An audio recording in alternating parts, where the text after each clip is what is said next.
You weren't meant to hear this story. Not now. Not ever.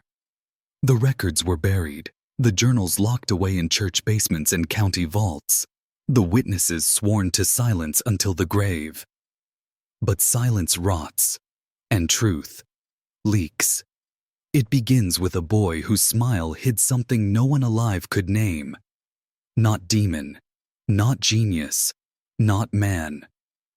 In 1867 Missouri, Timothy Caldwell's pale blue eyes watched families fall apart one by one, and no one noticed until the graves outnumbered the living. The doctors wrote it off as tragedy. The church whispered of possession. But those who stood closest to him, the ones who saw what his eyes recorded, what his hands left behind, they swore that Timothy was not cursed. He was testing us, watching what humans do under pressure, counting how many bodies it would take before someone questioned if evil could be born pure. Missouri bled after the Civil War. Broken men limped home from battlefields, farms burned, mothers buried sons. The Caldwell farm stood like every other homestead.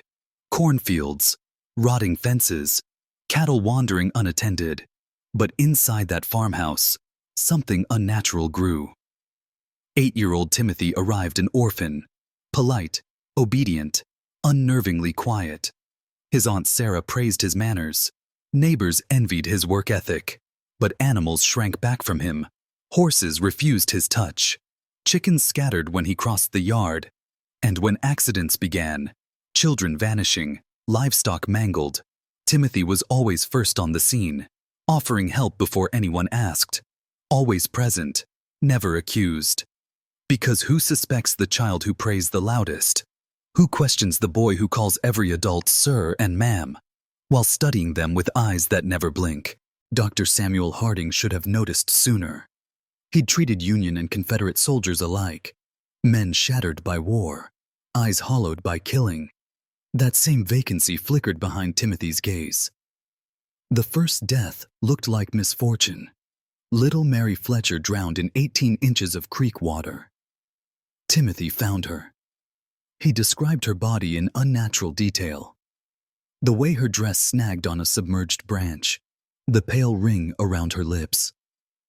"I wish I could have saved her," he murmured, perfect sorrow in his voice.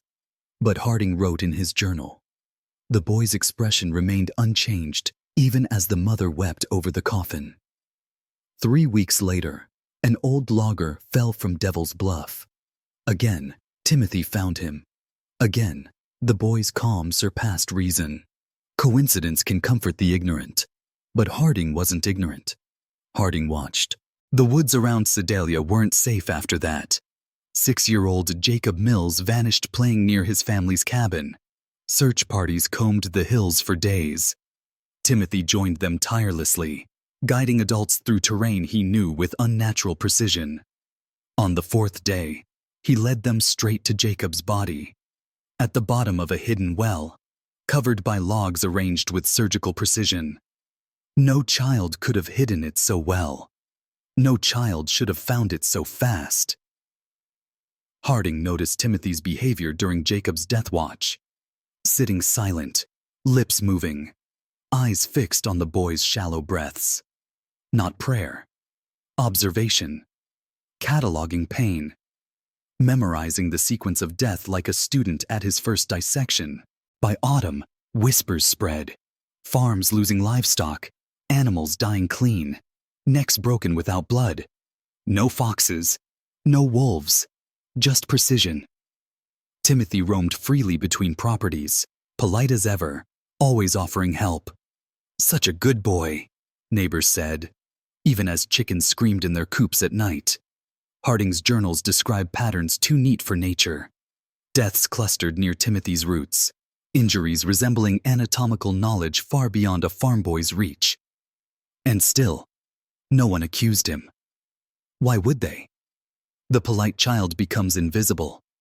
A blank mask society never questions. That's how predators walk freely in daylight. Not by hiding in shadows, but by standing right in front of you. When Harding confronted Timothy, carefully, clinically, the boy didn't deny anything. He smiled. Asked the doctor strange questions. How do you know if someone's really dead? Can people hear you after their heart stops? Do they feel the dirt? Harding, shaken, probed for trauma. Lost parents, war scars. But Timothy's memories lacked pain. He described loss with the same flat tone as weather. No grief, no attachment.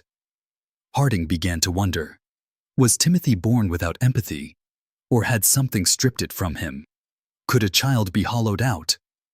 On purpose, evidence pointed toward something older than Timothy, older than the war, older than Missouri. The Caldwell family Bible, found years later in Harding's locked chest, contained annotations in a cipher, references to testing grounds, generational trials, and the cold ones. Was Timothy one experiment among many? Harding's last journal entry suggests so. He studies us as we study him. But who sent him? If you've followed me this far, you already feel it. The chill behind your ribs. The question you can't unhear. What would you do if you met eyes with Timothy Caldwell? If you're still listening, type blue eyes open twice in the comments. That phrase isn't for me. It's for you. It marks the moment you stop being a spectator and start seeing what the rest of the world refuses to. The deaths escalated. By winter, 4 more children gone. 3 livestock massacres blamed on freak accidents. Harding begged authorities to investigate. They dismissed him. You want us to hang an orphan on suspicions? But Harding saw deeper. He began digging through military archives and uncovered chilling parallels. Unmarked graves from frontier forts. Rumors of children found alone after massacres. Always calm. Always adopted into nearby farms. And always followed by patterns of unexplained death. This wasn't about one boy. This was systemic. A shadow network preying on frontier chaos. Children engineered or indoctrinated. No records, no names. Seeded into broken families to observe, manipulate, eliminate. The Civil War wasn't just blood and politics. It was cover for experiments. For breeding programs whispered about in burned letters, Harding recovered too late. Who funds them? Who directs them? Churches? Armies? Both. Timothy's control grew terrifying. Neighbors obeyed him without knowing why. Adults dismissed his presence, trusted him implicitly. Harding theorized Timothy triggered something primal. The innocence reflex. Humans are hardwired to protect children. Weaponize that reflex, and you create the perfect predator. Timothy never had to hide. He only had to smile. The journal ends abruptly in 1867. Harding vanished days after attempting to remove Timothy from the farm. His notes, blood-stained, incomplete, mention voices from the well, hollow singing at night, and cold hands on the windows. The Caldwell farm burned that winter. Timothy was never found. Official records sealed the case. Farm fire, orphan presumed dead. But witnesses told a different story. Timothy seen months later in Kansas, years later in Colorado. Always 8 years old, never aging. Eyes pale blue, smile polite. Deaths followed him like a shadow no one else could see. Decades later, classified files surfaced hinting at similar children. Observation subjects placed in conflict zones. Wars, disasters, plagues. Always watching, always learning human weakness. Were they born or built? Some researchers whisper of bloodlines. Cold blood, bred through generations for obedience and observation. Others suspect something non-human entirely. The chilling part isn't that Timothy might still walk among us. The chilling part is that he might not be unique. How many polite children have you passed today? How many smiles seemed perfect? Too perfect. The predator in daylight doesn't look like a monster. It looks like the boy you'd trust to fetch water, the neighbor's kid who offers to help carry your groceries. Evil doesn't always knock at midnight. Sometimes, it holds your hand in church. If Timothy Caldwell lived, he'd be over 160 years old. But if Harding's journals were right, if these children were designed, not born, then age means nothing. They don't grow old. They grow patient. Maybe you've seen him. Pale blue eyes in a crowd, polite nod, blank smile. Maybe you already felt the hairs on your neck rise. That's not paranoia. That's recognition. And once you see them, they see you.